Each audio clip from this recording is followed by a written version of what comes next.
여러분 안녕하십니까? 토요일 지원 AI 뉴스 시작하겠습니다. 국민의힘 장동혁 대표가 오늘 오전 춘천을 찾아 김진태 강원자치도지사 후보 지원 유세에 나섰습니다. 장동혁 대표는 공지천 사거리에서 열린 합동 유세에서 강원 수권인 동서고속철도를 성공 개통하기 위해서 김진태 지사가 4년 더 지사를 해야 한다며 김 지사는 강원도를 특별자치도로 만들고 30년 넘는 수권도 해결한 일꾼이라고 호소했습니다. 김진태 후보도 보수가 하나로 뭉치고 있다. 전부 나와 투표해달라며 몸을 갈아 넣어서라도 꼭 승리하겠다고 말했습니다. 장동혁 대표와 김진태 후보는 연설에 앞서 족자의 한자로 대동단결을 쓰는 퍼포먼스를 통해 보수 통합과 원팀 승리를 강조했습니다. 민주당 우상호 강원자치도 지사 후보는 주말을 맞아 영동권 집중 유세에 나섰습니다. 우상호 후보는 오늘 강릉, 양양, 속초 등 영동 주요 시가지를 돌며 사전투표 참여와 지지를 호소했습니다. 우 후보는 이날 집중 유세에서 지역 청년들이 일자리가 없어 수도권으로 떠나지 않는 도시를 만들겠다며 강릉 AI 데이터 센터 등 첨단 미래 산업 육성과 양질의 일자리 확충 등 자신의 대표 공약을 강조했습니다. 고성군이 해양관광 복합지구 조성에 속도를 내고 있습니다. 송지호 해변과 죽도를 잇는 바다하늘길도 시범 개장했는데요. 벌써 인기가 대단합니다. 송혜림 기자가 다녀왔습니다. 스카이워크를 따라 걷다가 다리 중간에서 만나는 바다. 탁 트인 바다를 배경으로 사진을 찍으며 추억을 남깁니다. 배 타고 나가면 볼 수 없는 거잖아요. 그래서 바다 가운데에서 보는 거 처음이니까 그게 가장 기억에 남고. 고성 송지호 바다 하늘길입니다. 지난 2018년 정부 공모 사업에 선정돼 사업비 484억여 원이 투입됐습니다. 해양관광 복합지구 조성 사업의 하나로 다음 달 7일까지 시범 운영을 거쳐 정식 개장할 예정입니다. 송지호 일대는 바다 하늘길 외에도 해상 스카이워크와 죽도 산책로, 바다 하늘센터 등을 갖춘 해양 관광 거점으로 조성됩니다. 핵심 시설인 바다 하늘길은 시범 운영 사흘 만에 2만 명이 넘는 인파가 몰렸습니다. 또 안전관리를 또 어떻게 또 보충해야 될지를 저희가 내부적으로 다시 한번 정리를 해서 보완할 계획이고요. 스토리텔링에 따른 조형물이랑 포토존을 조성해서 고성군은 시범 운영 기간 운영 시스템과 시설 상태 등을 최종 점검하고 동해안을 대표하는 사계절 해양 관광 시설로 육성한다는 계획입니다. 지원 뉴스 송혜림입니다. 춘천시가 생성형 AI를 기반으로 한 영상 특수 효과 VFX 전문 인재 양성에 나섭니다. 앞서 춘천시는 과학기술정보통신부의 가상융합 콘텐츠 제작 전문 인력 양성 사업 공모에 선정돼 국비 3억 5천만 원을 확보했습니다. 춘천시는 해당 사업을 통해 인공지능 기반 영상 효과 아카데미를 운영하고 민관학 협력 체제를 갖춰 50명 이상의 관련 산업 인재를 육성할 계획입니다. 강원자치도가 다음 달 15일까지 여성 구직 활동 지원 사업 참가자를 추가 모집합니다. 이번 사업은 미취업 여성의 재취업을 돕기 위해 구직 활동 지원금과 맞춤형 취업 지원 프로그램을 제공하는 겁니다. 대상은 2019년부터 2024년까지 이번 사업에 신규 참여했던 인원 중 만 40세 이상 59세 이하 미취업 여성으로 393명을 선발합니다.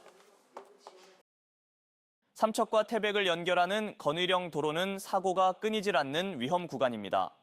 사고를 막기 위한 표지판 설치 등 대책이 시행됐지만 효과는 크지 않았는데요. 이번에는 구간 단속 장비가 설치됩니다. 모재성 기자입니다.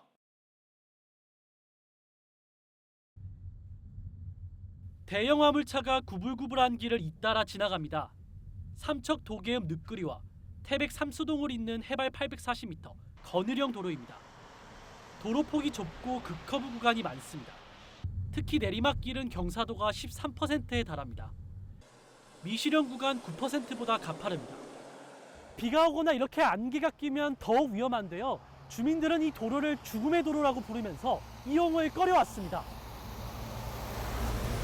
건의령 도로는 정선과 태백 지역에서 석회석 등을 실은 화물차가 많이 이용하는데 무게가 수십 톤에 달해 다른 차량보다 더 위험합니다.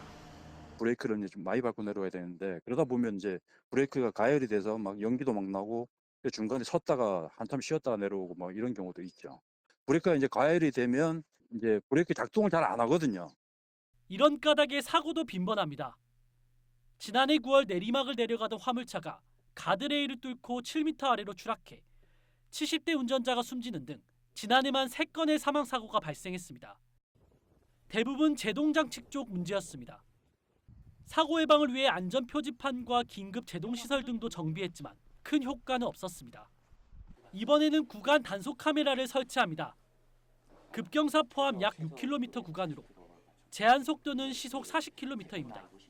운전자들이 불안감을 가지고 있어서 이번에 이제 교통안전관리 체계 마련의 일환으로 구간 단속 카메라를 설치하게 되었고, 삼척시는 다음 달 말까지 설치를 완료할 계획입니다. 지원 뉴스 모재성입니다. 강원자치도 감사위원회가 과장급 이상 간부 공무원을 대상으로 강원 청렴 리더 프로그램을 운영합니다.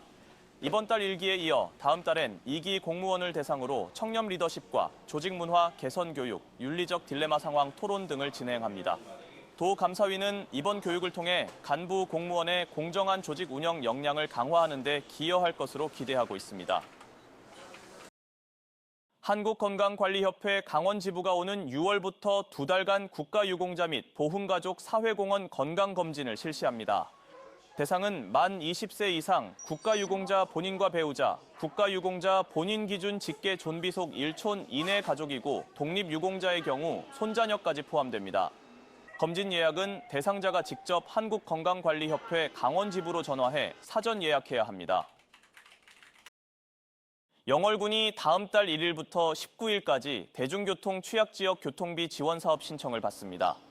지원 대상자로 선정되면 월 최대 10만 원 한도 내에서 지역 화폐인 영월 사랑상품권 별빛 고운 카드로 지원금이 지급됩니다. 신청은 영월군 누리집과 영월군청, 읍면사무소를 통해 가능합니다. 화천군이 지역 다문화 가족 자녀의 교육 활동비를 지원합니다. 대상은 교육급여를 받지 않는 기준 중위소득 100% 이하 다문화 가정의 초등과 중고교생입니다. 자녀 나이에 따라 초등학생은 40만 원, 중학생은 50만 원, 고등학생은 50만 원의 교육활동비를 각각 지급할 계획입니다. 춘천시가 공지천 일대에 추진 중인 야간경관 조성 사업을 확대합니다. 사업 구간은 공지천 입구부터 배수 펌프장 방류구 일대, 문화광장숲 입구부터 중도주민 선착장 등 약 1.25km 구간입니다. 총 사업비는 10억 원이 투입되며 향후 소양아트서클과 연결할 계획입니다. 평창군이 문화체육관광부의 관광개발 사업 공모에 선정돼 평창송어축제를 사계절 관광 거점으로 확대합니다. 군은 오는 2030년까지 5년간 국비 등 60억 원을 투입해 진부면 송어축제장 일대에 웰컴센터와 열린광장 등을 조성하고 기존 송어축제를 평창송어파크로 확대할 계획입니다. 평창송어파크는 미식과 생태교육, 공연, 마켓 등을 결합한 사계절 체류형 관광 거점으로 육성됩니다. 삼척시가 치매 진단 감별 검사비를 지원합니다. 지원 대상은 60세 이상, 중위소득 120% 이하입니다. 진단검사비는 최대 15만 원, 감별검사비는 최대 8만 원까지 한 번 지원합니다. 검사는 삼척시보건소 치매안심센터에서 진행됩니다. 고성군은 여름철 자연재난 대책 기간인 오는 10월까지 산사태 피해를 예방하기 위한 산림재난방지 대책을 시행합니다. 산사태 취약지역 등 위험지역 관리 강화와 과학에 기반한 감시, 예측, 대비 태세 등이 구축됩니다. 고성군은 산사태 사전 경보와 비상시 마을 방송을 활용해 대응할 방침입니다. 춘천시가 영세 사업장과 노동약자 휴식권 보장을 위해 노동약자 쉼터 개선 지원 사업을 실시합니다. 이번 사업은 배달, 택배, 대리운전 등 이동 노동자의 노동 환경 개선을 위해 마련됐습니다. 주요 지원 내용은 휴게실 내 에어컨 설치와 도배, 장판 교체, 소규모 시설 공사 등입니다. 자세한 내용은 춘천시 기업지원과로 문의하시면 됩니다. 이상으로 지원 AI 뉴스 마칩니다. 시청해주신 여러분 고맙습니다.